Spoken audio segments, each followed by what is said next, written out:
La France de 1974 à 1988, un pays qui bascule.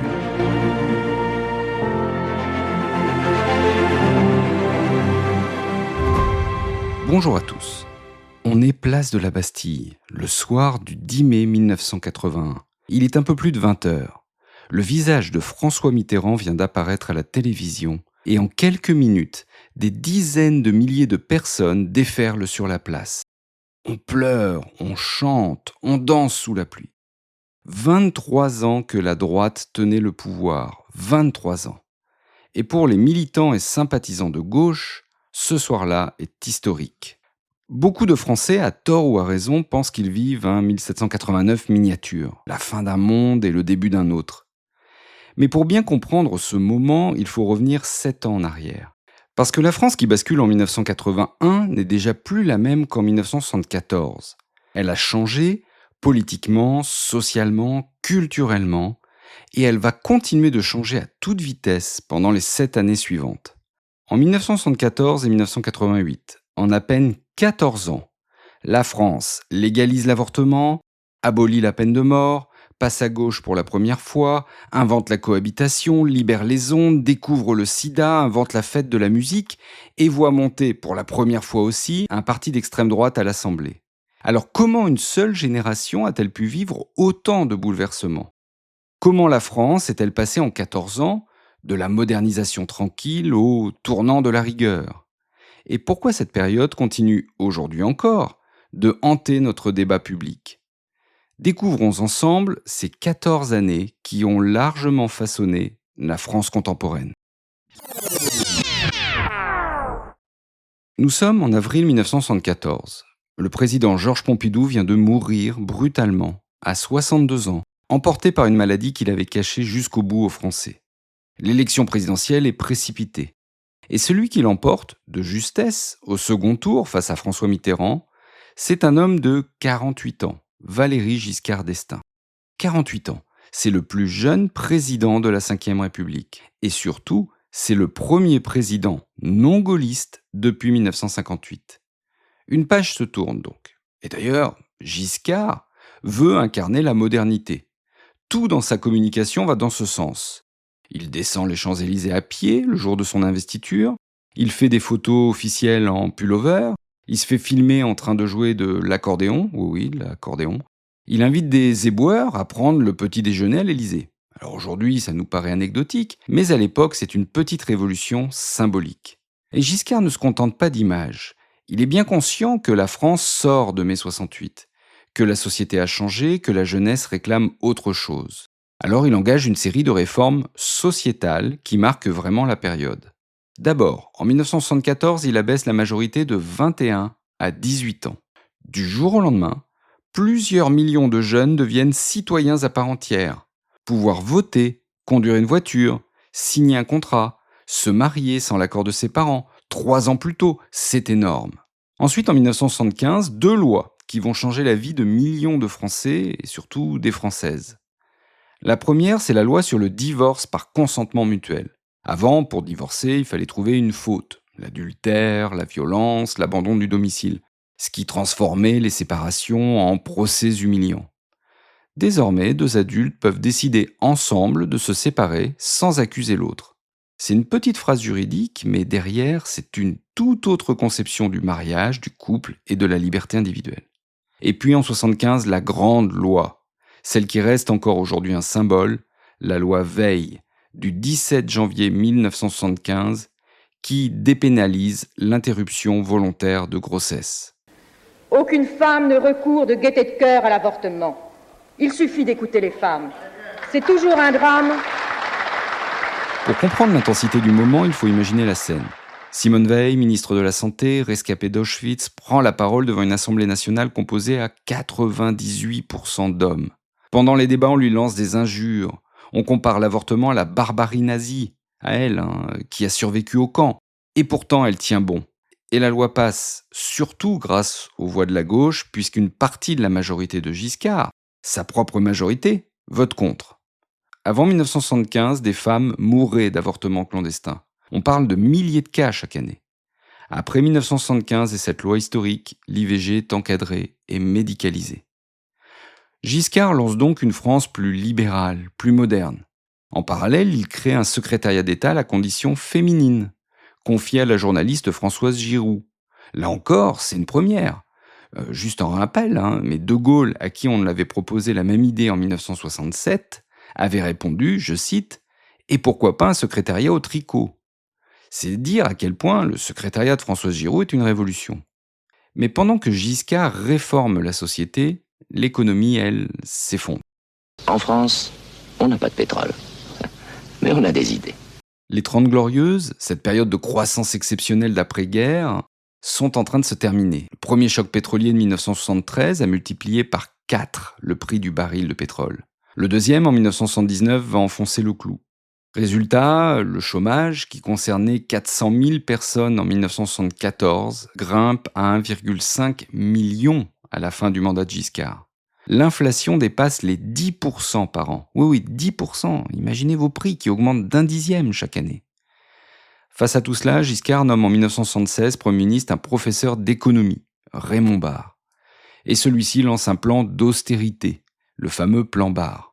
L'austérité, c'est quoi ? Le gel des prix, la maîtrise de la monnaie, la réduction des dépenses publiques. En clair, on serre la ceinture. Et évidemment, ça ne plaît à personne. Par ailleurs, Giscard traîne une image d'aristocrate, un peu hautain. On le surnomme le président des riches, une expression qui va avoir un certain succès par la suite. Une affaire de diamants, offerte par le dictateur centrafricain Bokassa, achève de ternir son image. Et à droite, ses relations avec son ancien Premier ministre, Jacques Chirac, tournent au vinaigre. Chirac démissionne dès 1976, fonde le RPR et se présente contre lui en 1981. Divisée, fragilisée, la droite perd l'élection. Au revoir.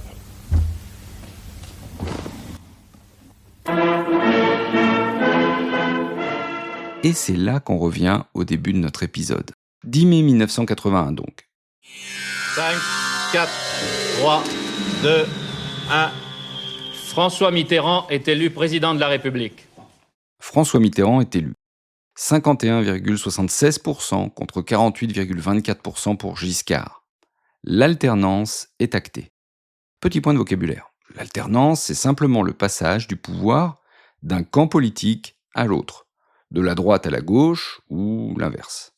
Alors ça paraît évident aujourd'hui, mais en 1981, c'est la première fois que ça se produit sous la Ve République.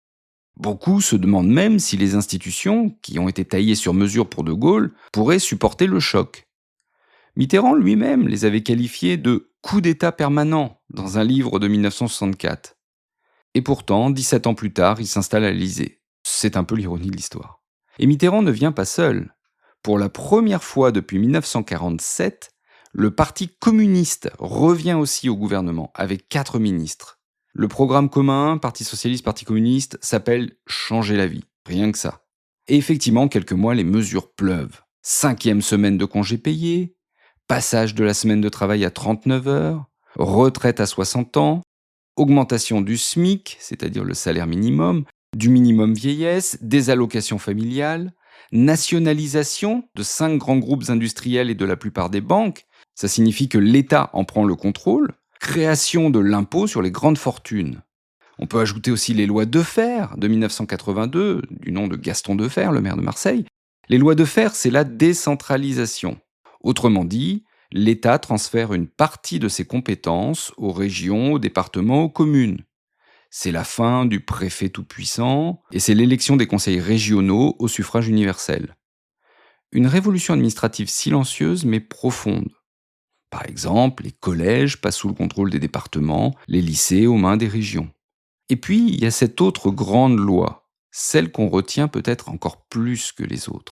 J'ai l'honneur, au nom du gouvernement de la République, de demander à l'Assemblée nationale l'abolition de la peine de mort en France. Le 30 septembre 1981, Robert Badinter, garde des Sceaux, monte à la tribune de l'Assemblée. Il défend l'abolition de la peine de mort. À l'époque, une majorité de Français y est encore favorable, les sondages sont clairs. Mais Mitterrand l'avait annoncé pendant la campagne, avec un courage politique qu'il faut souligner. Il abolirait la peine capitale, même si l'opinion n'était pas prête. Badinter, lui, il est habité par ce combat depuis des années. Il avait défendu Patrick Henry, un meurtrier d'enfants, et lui avait évité la guillotine. Il avait vu certains de ses clients, oui, l'avocat, exécutés. Et son discours ce jour-là est l'un des plus célèbres de la Ve République. Il parle de la justice, du risque d'erreur judiciaire, de la vengeance qui n'est pas la justice. Et quant à la justice, aussi prudente soit-elle, aussi mesurée, angoissée que soient les femmes et les hommes qui jugent, rien ne peut changer que cette justice soit humaine et par conséquent faillible. La loi est adoptée. La France devient le dernier pays d'Europe occidentale à abolir la peine de mort. Attention, un détail important, la dernière exécution en France date de 1977. Amida Djandoubi à Marseille, à la guillotine. Oui, la guillotine en 1977. Ça paraît surréaliste aujourd'hui, mais c'est une histoire très récente. Donc en 1981-82, tout va très vite. La France change à toute vitesse, l'ambiance est à l'euphorie, au changement, à la fête. Mais, et c'est un mais énorme, les réformes coûtent cher, très cher. Les prix augmentent, les capitaux fuient à l'étranger, le franc s'effondre face aux marques allemands. En 18 mois, Mitterrand doit dévaluer la monnaie 3 fois, c'est-à-dire qu'il baisse par 3 fois la valeur du franc par rapport aux autres devises. La politique de relance, basée sur la consommation, profite surtout aux produits importés, creusant le déficit commercial. Et là, Mitterrand se retrouve face à un choix cornélien. 2 options. Soit il sort du système monétaire européen, il rompt avec la construction européenne et il assume une politique socialiste en autarcie. Soit il reste dans l'Europe et il abandonne une grande partie de son programme. En mars 1983, il tranche. C'est ce que l'on appelle le tournant de la rigueur. Concrètement, c'est le gel des salaires, la hausse des impôts, la réduction des dépenses publiques, la fin des nationalisations. Autrement dit, l'exact inverse de ce qui avait été promis et un programme qui rappelle assez l'austérité de Raymond Barre. Pour une grande partie de la gauche, c'est vécu comme une trahison. Les militants ont le sentiment que changer la vie s'est transformé en 2 ans en gérer la crise. Et la gauche française ne s'en remettra jamais totalement. Certains historiens datent de ce moment-là, le début de la désaffection des classes populaires pour le Parti socialiste, un phénomène qu'on voit encore aujourd'hui. Et les élections législatives de 1986 sanctionnent le gouvernement. Or pourtant, François Mitterrand avait tenté un coup politique pour limiter la casse. Il avait changé les règles de l'élection en instituant un scrutin à la proportionnelle. Le pourcentage de voix donne le nombre de députés. Sauf que la droite remporte la majorité à l'Assemblée. Et là, on se retrouve dans une situation institutionnelle totalement inédite. Un président de gauche face à une assemblée de droite. Les institutions de la Ve République n'ont pas prévu ce cas de figure. Alors qu'est-ce qu'on fait ? Mitterrand démissionne, il dissout l'Assemblée ? Non, il innove. Il nomme Jacques Chirac, le chef de l'opposition, Premier ministre. C'est la première cohabitation.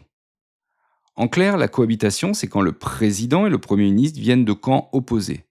Le président garde la main sur le domaine réservé, les affaires étrangères et la défense. Le Premier ministre gère le reste. Et les deux cohabitent bon gré mal gré pendant 2 ans. Alors Chirac, à l'époque, est très néolibéral, inspiré par Reagan ou Thatcher. Et donc il va privatiser une partie de ce que Mitterrand avait nationalisé.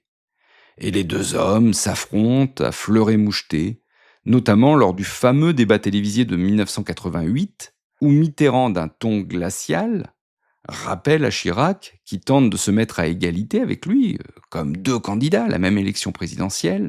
Mais vous avez tout à fait raison, monsieur le Premier ministre. Et à la fin de cette élection, c'est Mitterrand qui gagne. Il est réélu en 1988 pour un second septennat.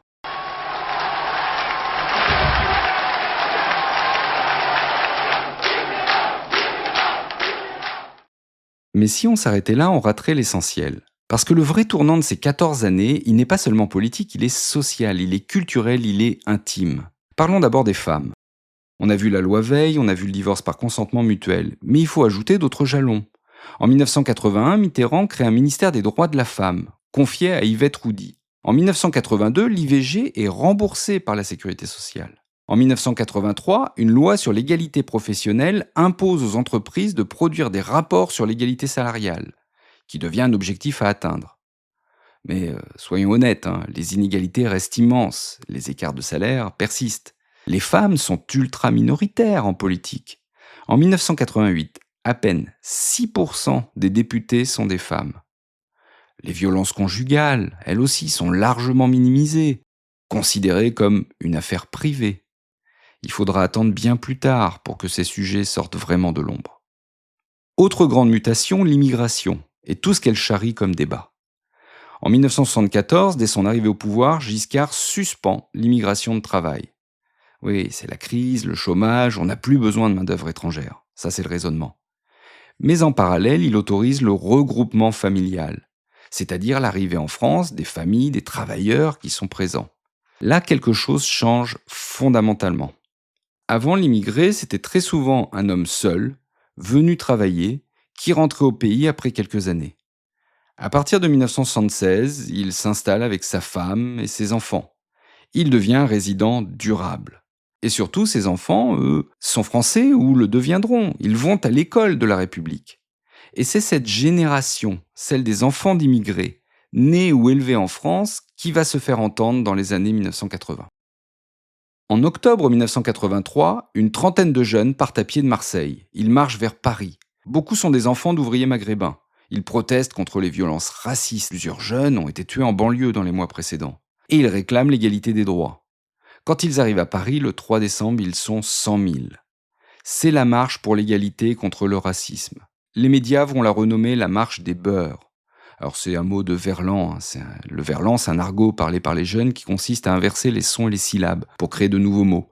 Arabe donne ainsi beurre. Alors cette marche est un moment fondateur. Pour la première fois, les enfants de l'immigration postcoloniale s'invitent massivement dans le débat national. Les jeunes, sans faire du sectarisme, les filles immigrées, la condition des filles immigrées, les revendications du droit de vote, de la carte informatisée, en fait, ça englobe toutes les revendications propres aux immigrés.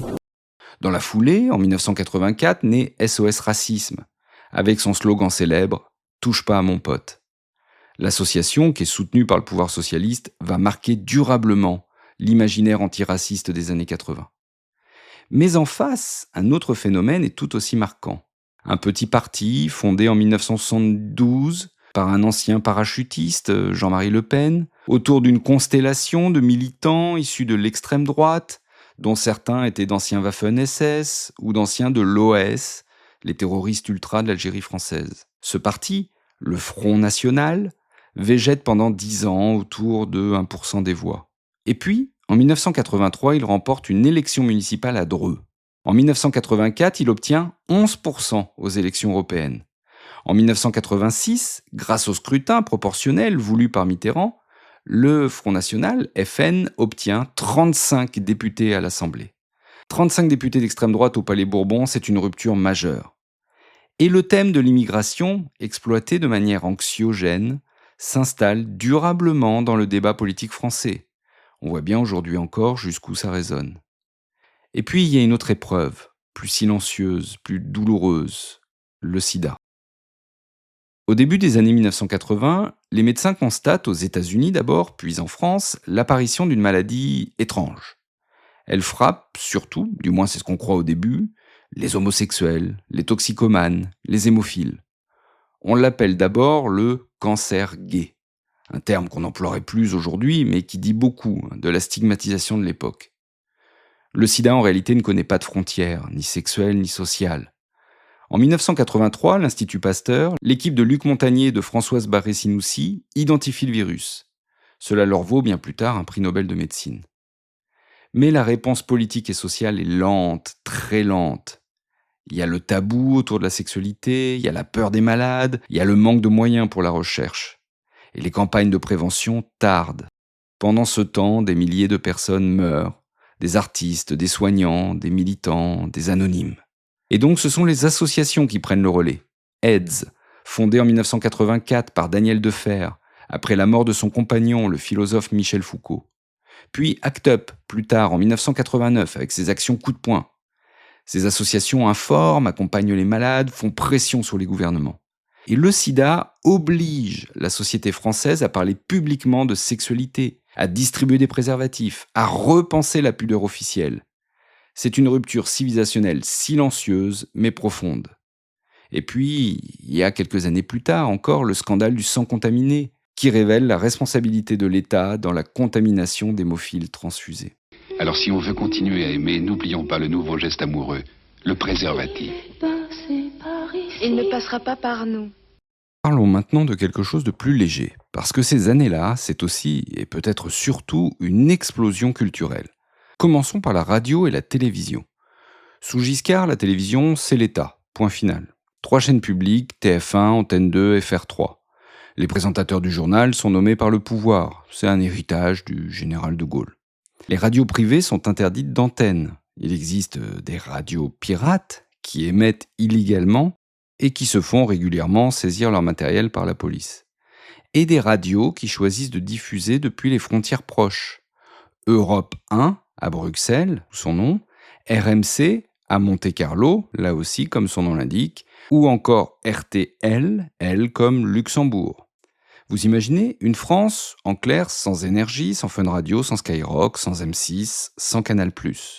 C'est pourtant la France de 1981. Alors Mitterrand va libérer les ondes en 1982. Les radios libres explosent et en quelques mois on en compte plusieurs centaines. Dans les chambres d'adolescents, Énergie, la nouvelle radio des jeunes, c'est ce que veut dire le nom aussi, devient la bande-son d'une génération. Puis à partir de 1984, c'est au tour de la télévision privée. Canal+ lance un modèle de chaîne à péage, avec du cinéma et du sport. La 5 de l'italien Silvio Berlusconi, ou encore M6 suivent. Et en 1987, c'est le paradoxe final. Le gouvernement Chirac, pendant la cohabitation, privatise TF1, c'est-à-dire la plus grosse chaîne publique. L'État se désengage progressivement des médias. Et le paysage audiovisuel français, le PAF comme on dit, entre dans l'ère de la concurrence et de la culture de masse. Et puis, il y a Jack Lang. Oh, vous savez, quand la générosité, la bonne volonté sont au rendez-vous, tout marche. Jack Lang, c'est le ministre de la Culture de Mitterrand. Dès 1981, Mitterrand lui donne les moyens. Le budget de la culture est doublé. Il passe de 0,47% à près de 1% du budget de l'État. Pour un ministère souvent considéré comme accessoire, c'est un changement d'échelle. Et Lang a une idée révolutionnaire pour l'époque. La culture, ce n'est pas seulement la comédie française, l'opéra et les musées. C'est aussi la bande dessinée, le rock, le rap naissant, le graffiti, la mode, le cinéma populaire. Il élargit la définition. Et le symbole, c'est le 21 juin 1982, la première fête de la musique. Alors l'idée est simple, presque banale. Inviter tout le monde, amateurs, professionnels, enfants, à jouer dans la rue, gratuitement, le soir du solstice d'été. Aujourd'hui, c'est une évidence. Mais à l'époque, beaucoup pensent que personne ne sortira. Erreur monumentale. La fête devient immédiatement populaire et 35 ans plus tard, elle s'est exportée dans plus de 120 pays. Lang lance aussi les grands travaux voulus par Mitterrand. La pyramide du Louvre, extrêmement critiquée à sa conception. On parlait de verrue. L'Opéra Bastille, la Grande Arche de la Défense, la future Bibliothèque nationale de France. Des monuments qui font aujourd'hui partie du paysage, alors qu'on adore ou qu'on trouve affreux, mais qui incarnent une ambition, marquer le territoire avec de l'architecture contemporaine. Et en parallèle, la société s'éduque plus. La massification scolaire, amorcée bien avant, s'accélère. En 1985, le ministre Jean-Pierre Chevènement fixe un objectif qui paraît fou. 80% d'une classe d'âge au baccalauréat. En 1980, on en est à peine à 26%. En 1990, on atteindra 44%. Aujourd'hui, on a dépassé les 80%. Alors Chevènement a tracé la route, non sans des conséquences d'ailleurs discutables, notamment sur le niveau d'ensemble des diplômes ou même des élèves. Alors les jeunes deviennent un groupe social à part entière. Ils ont leur musique, le rock, la new wave, la variété, puis à la fin de la décennie, le rap avec NTM, MC Solar, IAM. Ils ont leurs codes, leurs vêtements, leur argot. Ils ont aussi leurs difficultés. Les premières générations massivement touchées par le chômage des jeunes, c'est celle-là. Et c'est aussi pour eux, pour les plus démunis surtout, qu'en septembre 1985, un humoriste qu'on n'attendait pas vraiment sur ce terrain prend la parole à la radio. S'il y a des gens qui sont intéressés par sponsorer une cantine gratuite, qu'on pourrait commencer par faire à Paris par exemple, puis qu'on étalerait après dans les grandes villes de France, nous on est prêts à aider une entreprise comme ça, qui ferait un resto par exemple, qui aurait comme ambition au départ de faire 2000, 3000 couverts par jour, gratuitement. C'est Coluche, un comique provocateur, un ancien candidat fantaisiste à la présidentielle de 1981, un homme à la fois tendre et rageur. Et il lance un appel.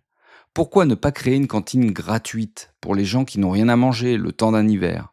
Ça s'appellerait les Restos du Cœur. Alors l'idée est pensée comme temporaire, un coup de main, quelques mois, le temps que la crise passe. Mais on connaît la suite, la crise n'est jamais vraiment passée. Les Restos du Cœur existent toujours et ils servent chaque année des dizaines de millions de repas. Coluche, lui, est mort brutalement en moto quelques mois plus tard, en juin 1986. Mais son geste, improvisé un matin à la radio, est devenu l'une des institutions de solidarité les plus respectées du pays.